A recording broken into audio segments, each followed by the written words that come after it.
ভারত যুদ্ধের রেশ পড়তে পারে ক্রীড়াঙ্গনে, যার শিকার বাংলাদেশও। এ মাসেই সিরিজ খেলতে পাকিস্তান যাওয়ার কথা বাংলাদেশ ক্রিকেট দলের, যে সিরিজ নিয়ে তৈরি হয়েছে অনিশ্চয়তা। এদিকে পিএসএল খেলতে পাকিস্তানে অবস্থানরত বাংলাদেশের দুই ক্রিকেটার রিশাদ হোসেন ও নাহিদ রানার নিরাপত্তা নিয়ে চিন্তিত বিসিবি। যোগাযোগ করেছে আয়োজক ও বাংলাদেশ হাই কমিশনের সাথে।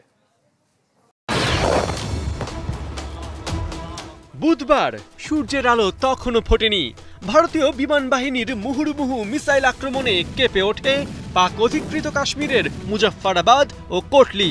বিকট শব্দে ভেঙে যায় পাঞ্জাবের ভাওয়ালপুর, মুরিদকে, शकरगढ़ ও শিয়ালকোটের বাসিন্দাদের ঘুম। ভারতের তরফে বার্তা, দিস ইজ অপারেশন সিন্দুর। পেহেলগামে সন্ত্রাসী হামলার দাঁত ভাঙা জবাব। কিন্তু এই হামলা শুধু পাকিস্তানকে নয়, নাড়িয়ে দিয়েছে বাংলাদেশ ক্রিকেটকেও। কারণ হামলা স্থলের নিকটেই রাওয়ালপিন্ডিতে অবস্থান করছেন পিএসএল খেলতে যাওয়া দুই টাইগার রিশাদ হোসেন ও নাহিদ রানা। হামলা স্থলগুলোর মধ্যে মুজাফফরাবাদ থেকে ১৪০ কিলোমিটার ও কোটলি থেকে ১২৫ কিলোমিটার দূরেই অবস্থান এই দুই বাংলাদেশি ক্রিকেটারের। গোটা বিষয়ের গুরুত্ব অনুধাবন করে সকালেই পিসিবি ও ইসলামাবাদে অবস্থিত বাংলাদেশ হাই কমিশনে যোগাযোগ শুরু করে বিসিবি। বোর্ড সভাপতি ফারুক আহমেদ ৭১কে জানিয়েছেন, নিজ উদ্যোগে তিনি যোগাযোগ বজায় রেখেছেন একাধিক জায়গায়। নিশ্চিত করেছেন পিএসএল এর প্রধান নির্বাহী সালমান নাসেরের সাথে কথোপকথনের। বিসিবি সভাপতির সাফ কথা, বাংলাদেশের দুজন প্লেয়ার সেখানে আছে, তাদের নিরাপত্তা বিসিবির টপ প্রায়োরিটি।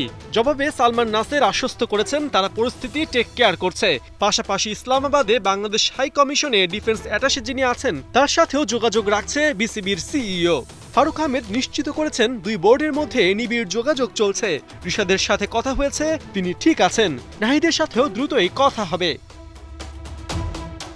এদিকে ভারতের হামলার প্রেক্ষাপটে পিসিবি জানিয়েছে পিএসএল অব্যাহত থাকবে, তবে বিবৃতি যতটা সহজ পরিস্থিতি ততটা না। পিএসএল এ লিগ পর্বের খেলা আছে আরও ৫টা, যার মধ্যে ৪টাই কাশ্মীর লাগোয়া রাওয়ালপিন্ডিতে।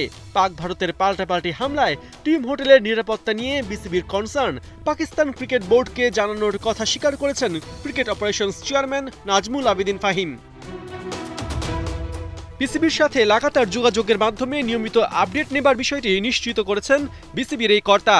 বোর্ডের তরফে জানতে চাওয়া হয়েছিল ওখানকার পরিস্থিতি এবং নাহিদ রানা ও রিশাদ হোসেন কেমন আছে, এমনকি ফ্রাঞ্চাইজির সাথেও কথা হয়েছে। নাজমুল আবেদিন ফাহিমকে নিশ্চিত করা হয়েছে এই মুহূর্তে ওরা সবচেয়ে ওয়েল প্রোটেক্টেড জায়গায় আছে।